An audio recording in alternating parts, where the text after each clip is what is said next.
آج کی تفسیر آیت نمبر 22 رکوع نمبر 3 سورہ بقر پارہ نمبر 1۔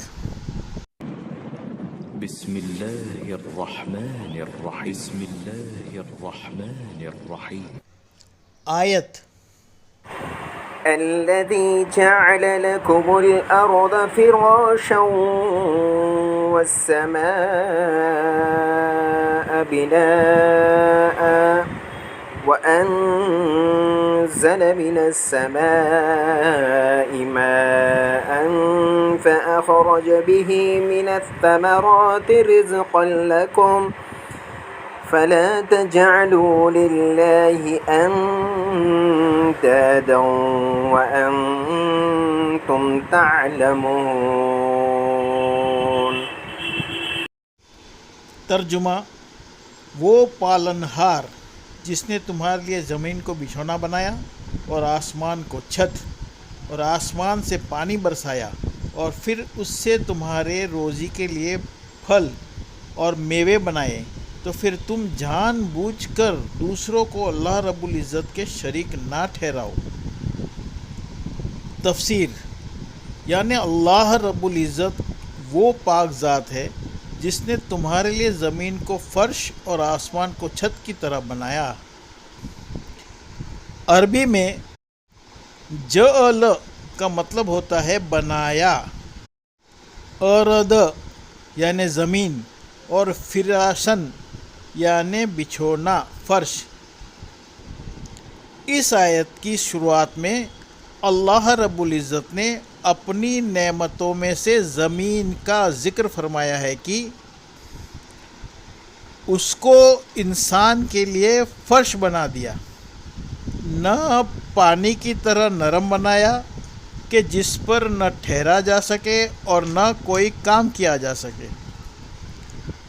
اور نہ ہی پتھر کی طرح سخت بنا دیا کہ انسان اسے اپنی ضرورت کے حساب سے استعمال نہ کر سکے، بلکہ نرمی اور سختی کے بیچ میں ایسا بنایا جس سے عام انسان اپنی ضرورت کے مطابق کام لے سکے۔ اور اس کے بعد اس آیت میں دوسری اور تیسری نعمت کا ذکر کرتے ہوئے اللہ رب العزت نے فرمایا کہ آسمان کو چھت کی طرح بنا دیا اور اس سے پانی برسایا۔ لیکن اس کا یہاں پر یہ مطلب نہیں ہے کہ بادل کا ذریعہ بیچ میں نہیں ہے، بلکہ مطلب یہ ہے کہ محاورے میں ہمیشہ ہر اوپر سے آنے والی چیز کو آسمان سے آنا بولا جاتا ہے، جیسے کہ خود قرآن پاک کی دوسری آیتوں میں ہے کہ کیا بارش کا پانی سفید بادلوں سے تم نے اتارا ہے یا ہم اس کے اتارنے والے ہیں، سورہ واقعہ۔ اور پھر اس آیت میں جو چوتھی نعمت کا ذکر کیا گیا وہ ہے اس پانی کے ذریعے پھل پھول میوے پیدا کرنا اور اس سے انسانی غذا پیدا کرنا۔ عربی میں ثمرات کا مطلب ہوتا ہے پھل۔ اب سب سے خاص بات، اس آیت میں ذکر کی گئی پہلی 3 نعمتوں میں تو انسان کی کوئی شرکت تو کیا، انسان کے وجود کو بھی دخل نہیں ہے، کہ جب انسان کا نام و نشان بھی نہیں تھا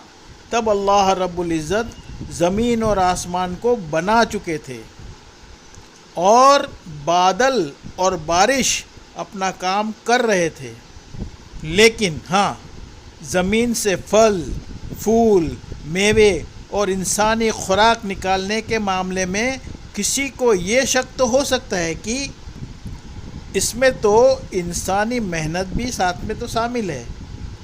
تو قرآن پاک کی ہی ایک اور آیت میں اللہ رب العزت نے اس کا جواب اس طرح سے دیا ہے کہ انسان کے کام اور محنت کو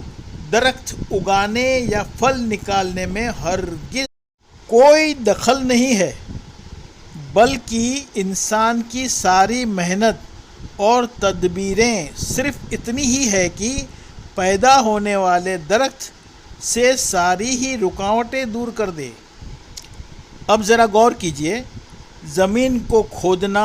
اس میں ہل چلانا، اس سے جھاڑ جھانکھر دور کرنا، زمین میں کھاد ڈالنا، وہ سارے کام جو کسان کے شروعات کے کام ہوتے ہیں، ذرا سوچئے اس کا حاصل اس کے سوا اور کیا ہے کہ بیج یا گٹھلی کے اندر سے جو نازک کونپل اللہ رب العزت کی قدرت سے نکلے گی تو زمین کی سختی یا جھاڑ جھانکھر اس کی راہ میں رکاوٹ نہ بن جائے۔ بیج اور گٹھلی میں سے کونپل نکالنا اور پھر اس میں پھول پتیاں پیدا کرنے اور پھر اس میں پھل نکالنے اور اس پھل کو بڑا کرنے میں اور پھر ہر ایک پھل،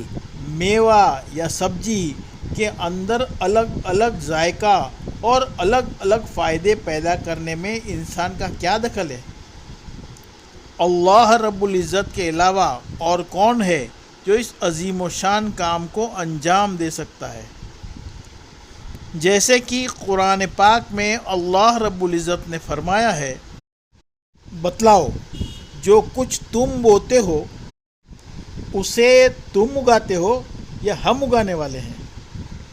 سورہ واقعہ۔ اور قرآن پاک کے اس سوال کا جواب انسان کے پاس سوائے اس کے اور کیا ہے کہ اس میں کوئی شک نہیں کہ اللہ رب العزت ہی ان سب درختوں کو اگانے والے ہیں۔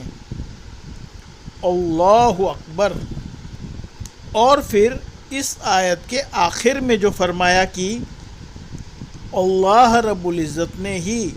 تمہیں اور تم سے پہلے لوگوں کو پیدا کیا، یعنی کہ بنایا، اور تمہارے لیے ضرورت اور فائدے کی ساری ہی چیزیں بنائی۔